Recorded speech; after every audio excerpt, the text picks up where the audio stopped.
વડોદરા શહેરમાં છેલ્લા 2-3 દિવસથી શિયાળાએ અસલ મિજાજ બતાવ્યો છે, જેને પગલે શહેરીજનોની સાથે પશુ પક્ષીઓ પણ ઠૂઠવાયા છે।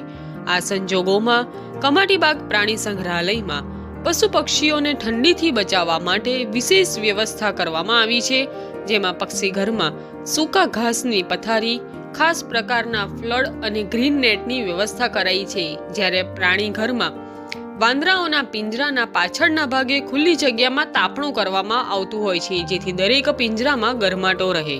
જ્યારે માંસાહારી પ્રાણીના ખોરાકમાં પણ વધારો કરવામાં આવ્યો છે।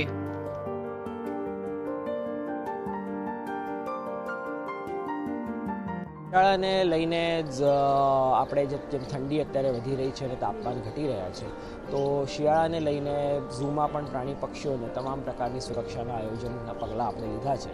ખાસ કરીને પહેલાં જણાવીશ તો સૂકા ઘાસની પથારી મોટાભાગના પિંજરાઓમાં કરવામાં આવેલી છે। સૂકો ઘાસ જે મૂળ પ્રકૃતિએ ગરમ હોય અને એવી રીતના પક્ષીઓના પિંજરાઓમાં આપ જોશો તો અલગ અલગ આકારની સૂકા ઘાસની ઝૂંપડીઓ બનાવવામાં આવેલી છે, જેમાં રાત્રિવાસો કરીને પક્ષીઓ ગરમાવો મેળવી શકે છે।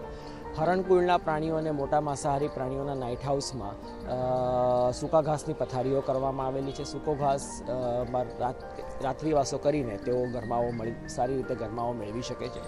જૂના આપણા પિંજરા જે હતા, જેમાં તાપણાની વ્યવસ્થા હતી, જેમાં અગાઉ આપણે સિંહ અને દીપડા રાખતા હતા, એ પિંજરાઓની અંદર હવે જે વાંદરા રાખવામાં આવેલા છે, તો રાત્રિ સમયમાં સાંજે આપણે ત્યાં તાપણા કરીએ છીએ, જે આખી રાત તાપણા શરૂ હોય છે અને પ્રાણીઓને ગરમાવો ત્યાંથી મળી રહે છે।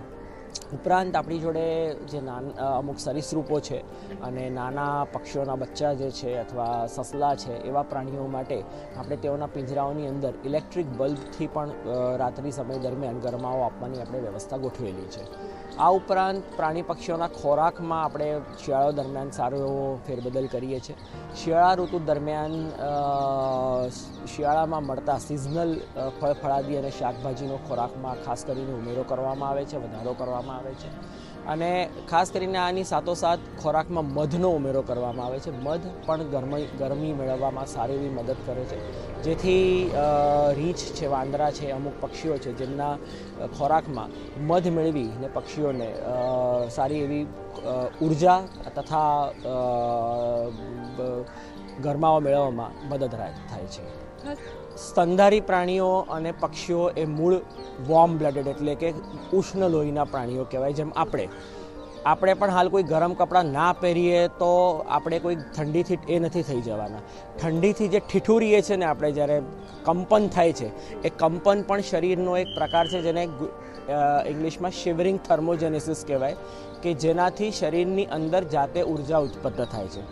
પક્ષીઓનું તાપમાન એ સ્તનધારી પ્રાણીઓ કરતાં ઔસતન તાપમાન એમનું વધારે હોય છે। આપણું જે ટેમ્પરેચર 37 ડિગ્રી નોર્મલ જે ગણાય છે અને કોન્સ્ટન્ટ રહે છે, એવું જ પક્ષીઓનું તો તાપમાન 42 ડિગ્રી, એટલે પક્ષીઓ ખરેખર પ્રાણીઓ કરતાં વધુ પડતી થોડી વધારે ઠંડી ઉલટી સહન કરી શકે છે। એટલે ઠંડીથી ખાસ બચાવના પ્રયત્નો સરીસૃપોમાં કરો, કારણ કે સરીસૃપો જે છે એ શીત લોહીવાળા એટલે કે કોલ્ડ બ્લડેડ કહેવાય છે। એમને દિવસ દરમિયાન